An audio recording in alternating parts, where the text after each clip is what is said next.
Hello ಎಲ್ರಿಗೂ ನಮಸ್ಕಾರ. ಎಲ್ಲರೂ ಚೆನ್ನಾಗಿದ್ದೀರಾ ಅಂತ ಅನ್ಕೊಂಡಿದ್ದೀನಿ. ವೆಲ್ಕಮ್ ಟು ನನ್ನ ಮಿನಿ ವ್ಲಾಗ್. ಆ್ಯಂಡ್ ಇವತ್ತು ಶೂಟಿಂಗ್ ಇರೋ ಕಾರಣ ಬೆಳಗ್ಗೆ ಬೇಗ ಎದ್ದು ರೆಡಿ ಆಗ್ತಾ ಇದ್ದೀನಿ. ಆ್ಯಂಡ್ 6:40 ಪಿಕಪ್ ಹೇಳಿದ್ದು, ಬಟ್ ಗಾಡಿ ಬಂದಿದ್ದು 7:30ಗೆ. ಸೊ ಈ ಥರ ಆಗ್ತಿರತ್ತೆ. ಆ್ಯಂಡ್ ಏನೂ ಇಲ್ಲ, ಜಸ್ಟ್ ಲಿಪ್ ಬಾಮ್ ಅಪ್ಲೈ ಮಾಡಿದ್ದೀನಿ. ಆ್ಯಂಡ್ ಇತ್ತೀಚೆಗೆ ಮೊಳಕೆ ಕಟ್ಟಿರೋಂಥ ಮೆಂತ್ಯನ ತಿಂತಾ ಇದ್ದೀನಿ. ತುಂಬಾ ಒಳ್ಳೇದಂತೆ ಆ್ಯಂಡ್ ತುಂಬ ಬೆನಿಫಿಟ್ಸ್ ಇದೆ ಅದರಿಂದ ಅಂತ ಹೇಳಿದ್ರು. ಆ್ಯಂಡ್ ತಿನ್ನಬೇಕಾದ್ರೆ ಖಂಡಿತವಾಗ್ಲೂ ಕಸರೆ ಅಂತ ಅನ್ಸೋದಿಲ್ಲ. ನಾವು ಹಾಗೆ ನೆನ್ಸಿಟ್ಬಿಟ್ಟು ತಿಂದರೆ ಕಸರೆ ಅಂತ ತುಂಬ ಅನ್ಸುತ್ತೆ.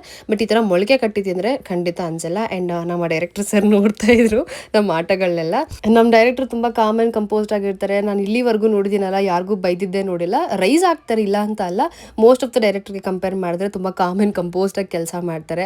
ಟೆಕ್ನಿಷಿಯನ್ಸ್ಗೂ ಬೈಯಲ್ಲ, ನಮಗೂ ಬೈಯೋದಿಲ್ಲ. ಅದೊಂದು ತುಂಬಾ ಇಷ್ಟ ಇವ್ರ ಹತ್ರ. ಆ್ಯಂಡ್ ಮಧ್ಯಾಹ್ನ ಅಷ್ಟರಲ್ಲಿ 2 ಸೀನ್ ಮುಗೀತು ನಂದು. ಅದಾದ್ಮೇಲೆ ಕಾಸ್ಟ್ಯೂಮ್ ಚೇಂಜ್ ಇತ್ತು. ಆಮೇಲೆ ಊಟ ಆದ್ಮೇಲೆ ನಿಮ್ಮ ಸೀನ್ ಇದೆ ಅಂತ ಹೇಳಿದ್ರು. ಮಧ್ಯಾಹ್ನ ವಾಪಸ್ ರೂಮಿಗೆ ಬಂದು ನಾನು ಫ್ರೂಟ್ಸು, ಕಾಳು, ಚಾಕ್ಲೇಟು, ಚಿಪ್ಸು ಅದೆಲ್ಲ ತಿಂದು ಕಾಸ್ಟ್ಯೂಮ್ ಚೇಂಜ್ ಮಾಡಿಕೊಂಡು ಇನ್ನೂ 2 ಸೀನ್ ಇತ್ತು. ಆ 2 ಸೀನ್ನ ಮುಗಿಸೋ ಅಷ್ಟರಲ್ಲಿ 4:15 ಆಗಿತ್ತು. ಆ್ಯಂಡ್ ಸೀದಾ ನಮ್ಮ ಮನೆಗೆ ಬಂದ್ಬಿಟ್ಟೆ. ಆ್ಯಂಡ್ ಬಂದು ರೆಸ್ಟ್ ಮಾಡಿ ಬಿಗ್ ಬಾಸ್ ಸ್ವಲ್ಪ ನೋಡಿದೆ. ಪೂರ್ತಿಯನ್ನು ನೋಡೋಕ್ಕಾಗಿಲ್ಲ, ಒಂಚೂರು ನೋಡಿದೆ ಅಷ್ಟೇ. ನಾನು ಯಾಕೋ ಇಂಟ್ರೆಸ್ಟ್ ಬರಲಿಲ್ಲ ನನಗೆ ನೋಡೋಕ್ಕೆ. ಆ್ಯಂಡ್ ಊಟ ಎಲ್ಲ ಮುಗಿಸಿ ಸ್ವಲ್ಪ ಹೊತ್ತು ಆಟ ಆಡಿ ದಿನನ ಎಂಡ್ ಮಾಡಿದ್ದೀನಿ. ಆ್ಯಂಡ್ ನಮ್ಮ ಲಕ್ಸಿಗೆ ಹುಷಾರಿಲ್ಲ, ನಾಳೆ ಅವ್ನಿಗೆ ಹಾಸ್ಪಿಟಲ್ ಕರ್ಕೊಂಡು ಹೋಗ್ಬೇಕು. ಅದೇನೋ ಗೊತ್ತಿಲ್ಲ, ಅವಾಗವಾಗ ಹುಷಾರು ತಪ್ತಾನೆ ಇದ್ದಾನೆ ಅವನು. ಸೊ ಇವತ್ತಿನ ದಿನ ಈ ರೀತಿ ಇತ್ತು. ನಿಮ್ಗೆ ಹೇಗೆ ಅನ್ನಿಸ್ತು ಅಂತ ತಿಳಿಸಿ. ಸಿಗ್ತೀನಿ ನಾನು ನಿಮಗೆ ನೆಕ್ಸ್ಟ್ ವ್ಲಾಗಲ್ಲಿ. ಅಲ್ಲಿವರೆಗೂ ಎಲ್ರಿಗೂ ಓಕೆ ಬಾಯ್.